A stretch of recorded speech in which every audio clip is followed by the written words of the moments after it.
Your body is not the villain. It does not invent suffering. It only obeys. It manifests with absolute loyalty what the mind has accepted as truth. Every pain you feel, every tension, every inflammation is the reflection of something that began earlier, not in the physical, but in the invisible. It began with an idea, with a repeated emotion, with a thought accepted and nurtured. The body does not act on its own. It follows commands, and those commands don't come from your conscious wishes, but from the deep convictions you carry without even noticing. You might say, I want to be well, but if deep inside you believe you are doomed, that you're fragile, or that something in you is broken, your body hears that silent command and responds to it, not to the words you speak. The subconscious mind is the invisible programmer, and the body, the faithful reflection of that programming. If for years you've been used to repeating phrases like, my health has never been good, this runs in the family, I have a tendency for this kind of problem, understand, you weren't just talking, you were programming. And the subconscious records everything as absolute truth. It doesn't filter. It doesn't question. It doesn't interpret. It simply receives and manifests. Many think they're just being realistic when they repeat the diagnosis, the pain, or the family history. But in reality, they're reinforcing the same vibration that keeps the problem alive. Because what you repeat with emotion becomes form. And the body, obedient like a silent soldier, responds to every belief as if it were an official order.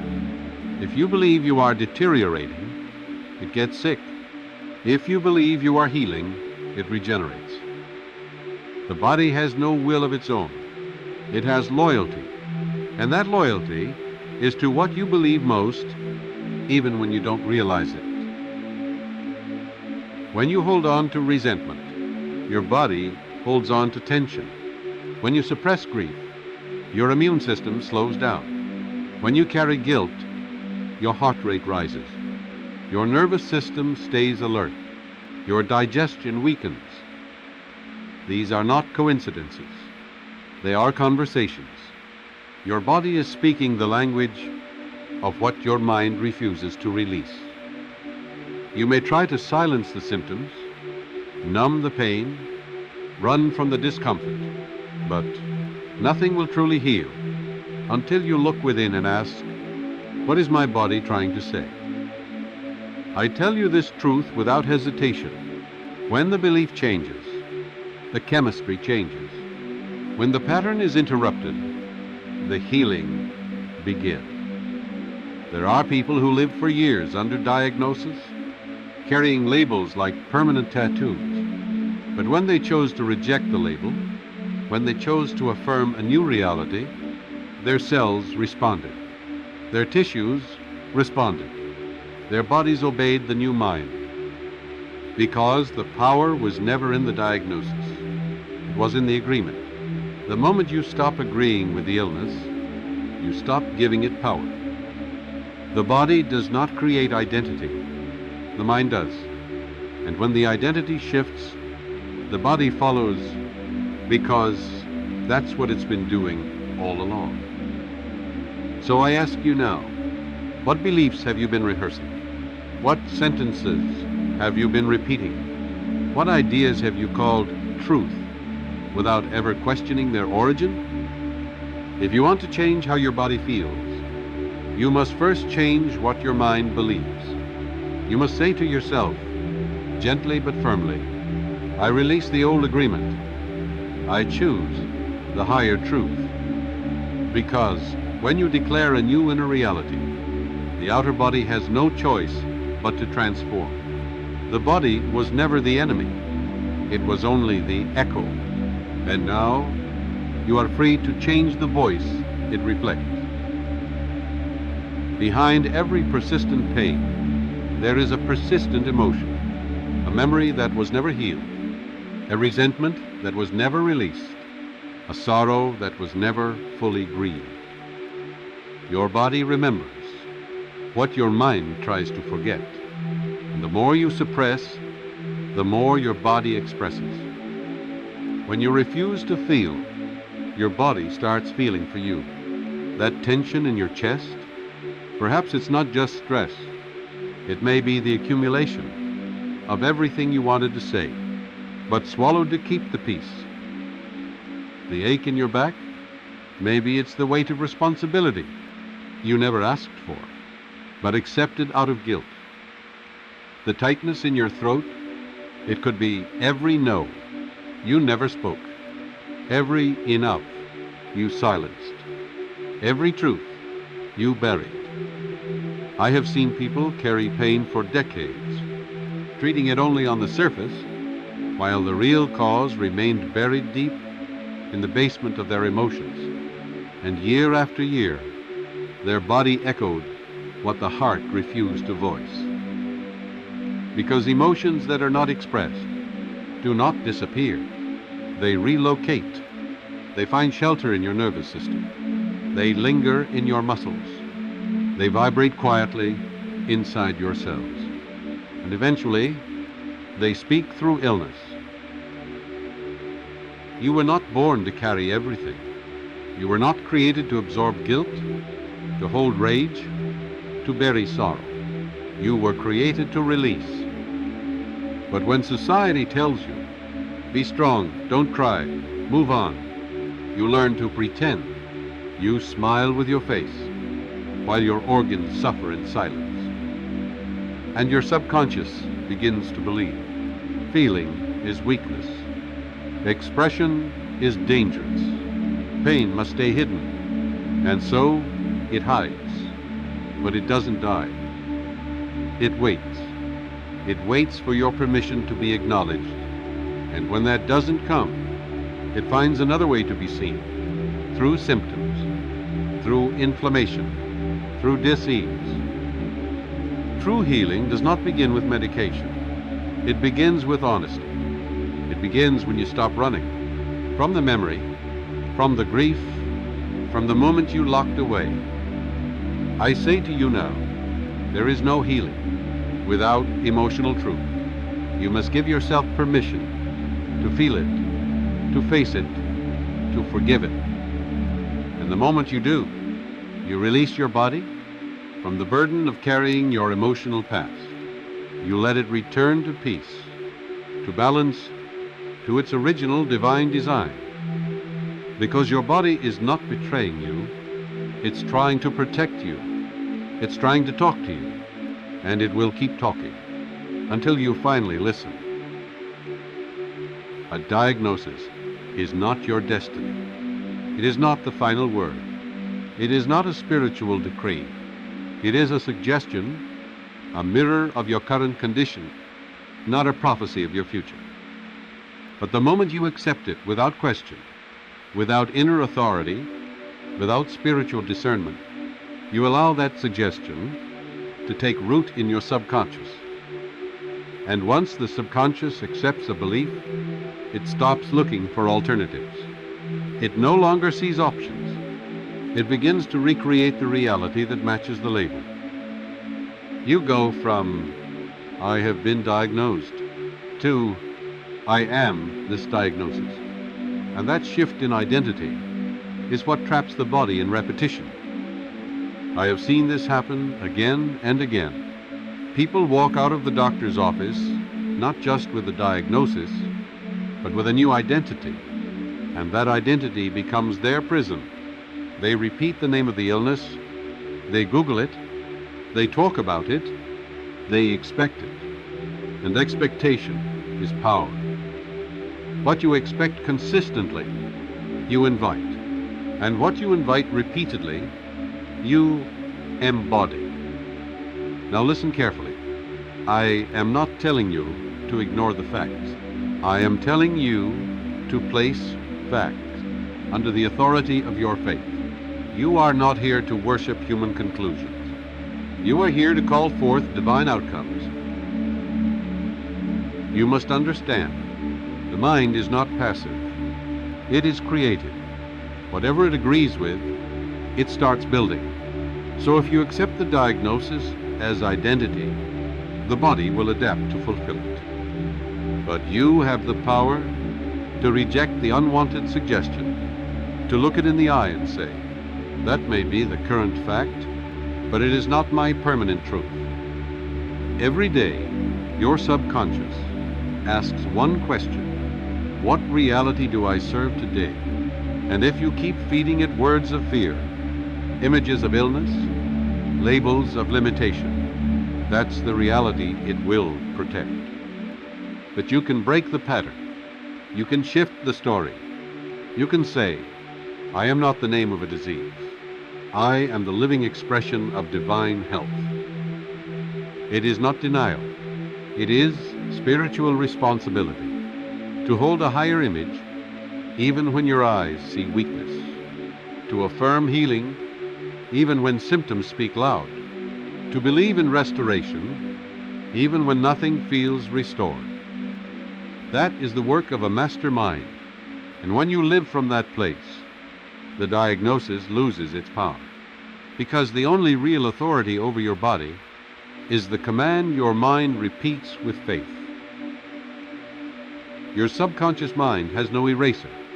It records everything, every word you've heard, every sentence you've repeated, every belief you've absorbed, especially those charged with emotion. From your earliest years, your mind was wide open, like fertile soil, and what was planted in that soil, whether truth or lie, became your inner script. When someone told you, you're always sick, you have weak nerves, you're not built for strength, those phrases didn't vanish. They settled in, and the subconscious said, understood, I will repeat. You may not remember them consciously, but they became part of your operating system. And now, as an adult, you wonder why your body reacts a certain way, why your energy crashes, why you can't seem to hold health for long. It's not fate. It's not bad luck. It's repetition. The subconscious is simply doing what it was trained to do. It is loyal to what it learned. And here's the truth. Until you give it new instructions, it will keep playing the same tape. The subconscious does not care whether a thought is helpful or harmful. It only cares if it's repeated. Repetition is the language it understands. That is how your original programming was installed, and that is how you will overwrite it. You cannot erase a belief with logic alone. You must drown it out with a higher truth, again and again, daily, until the old thought becomes irrelevant, not because you fought it, but because you no longer feed it. Say it with me now. I am no longer ruled by old suggestions. My body is not a slave to past words. I speak a new command and my cells respond. Do not underestimate the power of saying something until your subconscious accepts it. Even if your conscious mind doubts, the subconscious will yield to consistency, to emotion, to repetition. You are not weak. You are conditioned, and that conditioning is being broken every time you declare a new truth with belief. So speak often, speak boldly, speak on purpose, because your subconscious is always listening, and it never forgets. Desire is not enough. Wanting is not creating. You can pray, you can affirm, you can cry for change. But if you do not accept the outcome as possible, your subconscious will block it. You do not manifest what you wish for. You manifest what you feel safe to receive. And that safety is determined by the boundaries of your identity. If you see yourself as someone who always struggles, even abundance will feel threatening. If you believe you're unworthy, even miracles will seem suspicious. The subconscious does not bring what you want. It brings what fits your internal self-image. So when people say, "But I want to heal, but I want to change," I ask them, do you believe it's allowed? Do you feel it's real? Because the mind might say yes, but the body remembers the no. You must bring your beliefs in line with your desires, because when those two are in conflict, the subconscious will always follow belief, not wish. This is why many work hard, pray loud, speak boldly, and still live in frustration, because deep inside, they've never given themselves permission to receive what they desire. You don't rise to the level of your desire. You rise to the level of your belief. And belief is built through repetition, emotion, and personal permission. If you spent years affirming lack, expecting rejection, and assuming struggle, your inner mind has memorized that script, and it won't abandon it just because you say a new phrase once or twice. It needs consistency. It needs to hear again and again, "I allow this, I welcome this, I receive this." Say it even when your eyes see the opposite. Say it until it feels familiar. Because what the mind accepts as normal, the body begins to live out. This is why I tell you, don't just affirm abundance. Become someone who expects it. Don't just declare healing. Become someone who lives in it. Don't just desire change. Become the environment where change is safe. Your subconscious does not follow orders. It follows patterns. And the more often you speak with conviction, the more quickly it rewires the path it walks. So today, I ask you to stop begging and start allowing. Stop pleading and start agreeing, not with the old story, but with the one that reflects who you are now choosing to become. Your body is not shaped by occasional thoughts. It is shaped by dominant vibration, by what you feel and believe most of the time. You may declare health once in the morning, but if you carry anxiety all day, your body follows the anxiety, not the affirmation. The subconscious is tuned to repetition, not momentary intention. It listens to what is constant, not what is convenient. It obeys the state you live in, not the wish you visit. That's why you must become aware of your emotional baseline. What frequency is running in the background? While you go about your day, what inner weather system have you normalized? If your dominant state is fear, your nervous system prepares for danger. If it's guilt, your cells lower their defense. If it's shame, your energy withdraws. If it's peace, your healing begins. The body is not guessing. It's responding. And it's responding not to what you want, but to what you consistently feel. You cannot trick the body by saying one thing and feeling another. It hears through vibration. It responds to conviction. This is why you must take responsibility, not just for what you think, but for what you dwell in. Ask yourself today, what emotion do I allow to stay? What thought runs the longest loop in my mind? That is your vibration. And that is the instruction your body is obeying. To change your health, you must change your inner atmosphere. Speak peace. Feel peace. Imagine peace. Breathe as if peace is your home. Your subconscious will begin to adapt. Your body will follow, because the body is not the source. It is the mirror. And when the mirror changes, not from force, but from alignment, healing becomes effortless. You stop fighting symptoms and start radiating safety.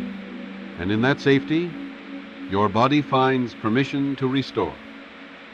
So choose your dominant state with wisdom, because what is constant inside you will soon become visible outside you. Your body holds what your heart refuses to release. It carries old wars, old betrayals, old conversations that still echo in your nervous system. You think time heals, but time only hides. Only forgiveness heals. Bitterness poisons silently. It doesn't scream. It simmers. And while you keep smiling on the outside, your immune system is paying the price inside. When you hold a grudge, your body holds inflammation. When you carry guilt, your heart holds tension. When you replay old pain, your nervous system stays in defense mode. I have seen people recover faster from surgery than from unforgiveness, because while the body can be stitched, the soul must be clear. You are not just a body.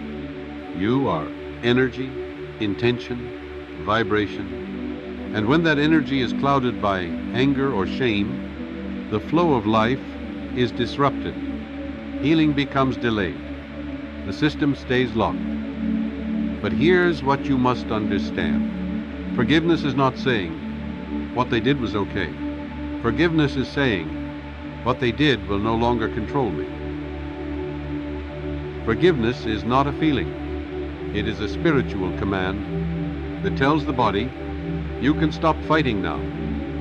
When you choose to forgive, your breath softens, your heartbeat stabilizes, your nervous system unlocks, your body receives the signal, we are safe now. Many carry the pain of others, as if it were their responsibility. But your job is not to carry what someone else never healed. Your job is to free yourself from the emotional weight they left behind. You forgive for your peace. You forgive so that your body no longer has to defend the past. You forgive so that your future can be built without chains.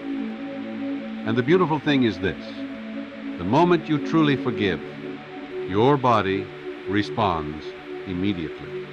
There is no delay, because forgiveness restores flow, and flow is life. So today, release the name, release the event, release the old conversation you've replayed 1,000 times, and reclaim the energy it was stealing. Say this now with faith: I forgive not because they deserve it, but because I deserve peace. My body deserves release. My spirit deserves freedom. The body does not heal by accident. It heals by instruction. And those instructions are visual, emotional, and spiritual. If you continue to see yourself as sick, even while taking medicine, your healing will stall. Because the subconscious does not follow the pill, it follows the picture. Every organ, every cell, every system is listening to the image you carry inside. Not the one on your medical chart, but the one on your mental screen. You may want to recover, but if your inner vision is still of a broken, weak, or damaged version of yourself, your body will not move beyond that image, because it's loyal, not to your wish, but to your identity. This is why I always say, healing starts when you see yourself whole. When you picture vitality, not fear, strength, not survival, balance, not fragility, and you must hold that image with emotion, because an image without feeling is just imagination, but an image with faith becomes instruction. The subconscious mind builds what it sees. It follows the picture like a builder follows a blueprint. And if the blueprint is damaged, the structure will be too. But you can redesign it. You can hold a new image, clear, vibrant, whole, and feed it daily with attention, feeling, and faith. Every time you say, I am strong, I am whole, I am healing, your words begin to sculpt a new self-portrait. And with enough repetition, the portrait becomes reality. Your current condition is not final. It is a result of the image you've held until now. Change the image, and you change the result. See yourself walking freely, breathing deeply, sleeping peacefully, smiling with lightness, living without the label. You must feel it before you see it. You must embody the healing mentally before the body has a chance to catch up physically. This is not denial. This is creation. You are not ignoring symptoms. You are overriding them with a superior signal. So hold the new image like it already belongs to you, because in truth, it does. Your body is not fixed. It is in constant communication with your mind, and every word you speak with belief sends a signal to your cells. This is not fantasy. This is spiritual science. The subconscious responds to repetition, and your body responds to the subconscious. So when you speak truth over and over, truth that is aligned with wholeness, peace, and healing, your biology begins to shift. Cells regenerate based on the instructions they receive. If those instructions are fear-based, the cells adapt to survive. If they are truth-based, they regenerate to thrive. Every time you say, I am whole, I am healing, I am guided by divine intelligence, you are rewriting the script that your body has been following. And it's not about shouting, it's about sincerity. Even a whisper, spoken in faith, can trigger a cellular response. Because your body doesn't speak English, or Portuguese, or any human language, it speaks vibration. And truth, repeated with faith, has a vibration higher than any prescription. Repetition is not about convincing God. It's about reconditioning your own system. The divine already knows you are whole, but your body needs to be reminded. And it will not shift because of a single declaration. It will shift because you showed up again and again and again with the same truth spoken with belief. The brain begins to fire in new patterns. The nervous system begins to stabilize. The immune system starts to rebuild. Why? Because you've stopped feeding chaos and started feeding clarity. So speak life over your body. Speak light over your cells. And do it not because you are desperate, but because you are alive. You don't need to feel powerful to speak powerfully. You just need to be consistent. And over time, the repetition becomes reality, not by chance, but by design. Because the body is plastic, the mind is magnetic, and truth is eternal. And when truth is repeated with conviction, the entire system obeys. There comes a moment when you stop trying and you start declaring. Not from ego, but from spiritual certainty. You've repeated the truth. You've imagined the outcome. You've shifted the image. Now, you command it. Because the subconscious mind does not respond to begging. It responds to authority. And authority comes from belief. Quiet, calm, unshakable belief. You've spoken healing. You've pictured restoration. You've released the past. Now you say with finality, it is done. You don't ask anymore. You affirm. You don't plead anymore. You decree. Because the moment you believe it is finished, it begins to manifest. Faith is not waiting to see. Faith is knowing before it arrives. Faith is walking as if it's already true. And that walk becomes the bridge from the invisible to the visible. When you say, "It is done," you step out of time and into truth. You stop measuring symptoms and start aligning with completion. You no longer wonder if healing will happen. You know it already has, in the realm of spirit, and the body is just catching up. That's when fear dissolves, because the decision has already been made. That's when the waiting ends, because waiting is replaced with certainty. You walk like someone who is already well. You breathe like someone who is already whole. You speak like someone who has already received. And your body begins to mirror what your spirit has claimed.